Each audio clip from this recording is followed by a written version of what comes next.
દર્શક મિત્રો, મહામંથન મંતવ્ય ન્યૂઝમાં આપનું સ્વાગત છે।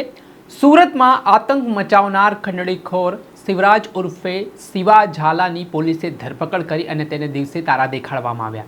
જી હા, આ માથાભારે શખ્સનો વિસ્તારમાં આતંક હતો। તે વેપારીઓને ચાકુ બતાવીને ડરાવતો હતો, ખંડણી માંગતો હતો। અગાઉ તે ડ્રગ્સના કેસમાં પણ સંડોવાયેલો હોવાની વિગત સામે આવી ચૂકી છે। ત્યારે સુરતમાં છેલ્લા થોડાક સમયથી સુરત પોલીસ કમિશનર અનુપમસિંહ ગેહલોતના કડક માર્ગદર્શન બાદ પોલીસ દ્વારા જે કડક હાથે કાર્યવાહી કરવામાં આવી રહી છે। સુરતમાં જે બની બેઠેલા કથિત માથાભારે અસામાજિક તત્વો છે તેમનો સરા જાહેરમાં વરઘોડો કાઢવામાં આવી રહ્યો છે, તેમની ટાંટિયાતોડ સર્વિસ કરવામાં આવી રહી છે અને કાયદાનું ભાન પણ કરાવવામાં આવી રહ્યું છે। અને તેના જ ભાગરૂપે જે અમુક બિલાડીની ટોપની જેમ નીકળી ચૂકેલા અસામાજિક તત્વો છે, માથાભારે શખ્સો છે, તેની સામે પોલીસ આકરી બનીને કાર્યવાહી પણ કરતી નજરે પડી રહી છે। ને તેવું જ કંઈક સુરતમાં જોવા મળ્યું, જેમાં શિવરાજ ઉર્ફે શિવા ઝાલા તરીકે ઓળખ આપનાર આ તત્વો દ્વારા વેપારીને ડરાવવામાં આવ્યો, ધમકાવવામાં આવ્યો અને ત્યારબાદ આ મામલે જ્યારે પોલીસમાં તેની ફરિયાદ થઈ ત્યારે તેની શાન ઠેકાણે આવી ગઈ। પોલીસે તેની દાદાગીરીની હવા કાઢી નાખી ને તેનો વરઘોડો પણ કાઢવામાં આવ્યો। હવે તે માફી માંગતો નજરે પડી રહ્યો છે ને ભૂલ થઈ ગઈ હોય તે પ્રકારની વાત પોલીસ સમક્ષ કરતા જોવા મળી રહ્યો છે। પહેલા એ દ્રશ્ય સામે આવ્યા છે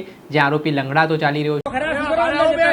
એનો દાદો છે હે દાદાગીરી કરે તમારે હાથ ઊંચા કરીને પગે લાગ દાદાગીરી કરે છે તમારે અમે કોઈ નહીં આવે લુખાગીરી કરે છે લુખાગીરી કરે છે ના તું કેનો એનો દાદો આ બાજુ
આપે દ્રશ્ય જોયા સુરતના છે, જ્યાં શિવરાજ ઉર્ફે શિવા ઝાલા નામના શખ્સ જે અગાઉ એનડીપીએસના કેસમાં પણ ઝડપાઈ ચૂક્યો હોવાની વિગત સામે આવી છે અને લોકો પર રોફ જમાવતો હતો, દાદાગીરી કરતો હતો અને વેપારીઓ પાસેથી ખંડણી માંગતો હતો। હવે પોલીસે તેને જે ખંડણી અને અલગ અલગ કલમો હેઠળ તેની સામે ગુનો નોંધ્યો અને ત્યારબાદ તેને જાહેરમાં તેનો વરઘોડો કાઢીને તેની શાન ઠેકાણે લાવવામાં આવી।